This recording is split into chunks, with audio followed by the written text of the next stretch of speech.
স্বাস্থ্য হলো সবচেয়ে বড় উপহার, সন্তুষ্টি সবচেয়ে বড় সম্পদ, আর বিশ্বস্ততা সবচেয়ে বড় সম্পর্ক। যে কোনো সম্পর্ক টিকানোর জন্য বিশ্বাস করাটা প্রয়োজন। আর স্বাস্থ্য, শরীর স্বাস্থ্য সর্বাধিক বড় উপহার, যেটা ঈশ্বর তোমায় দিয়েছে। আর এই উপহারটা কারোর ভালো গিফট পেলে, কারণ মানবী জমিন, এই যে দেখো 84 লক্ষ জীবের নেই, তোমার আছে, তাহলে এটাকে ভালো রাখার জন্য ডেলি এক্সারসাইজ।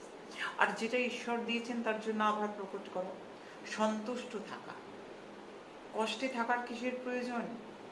আমরা সবাই পৃথিবীর অতিথি, কেউ পৃথিবীর মালিক নয়। আজ আছি কাল নেই, আজ আছি কাল নেই, চলে যেতে সবাইকেই হবে। তাই শুধুমাত্র আফসোস করে কেঁদে নয়, হেসে জীবনটা কাটিয়ে দাও, আনন্দে জীবনটা ভরে রাখো। আনন্দকে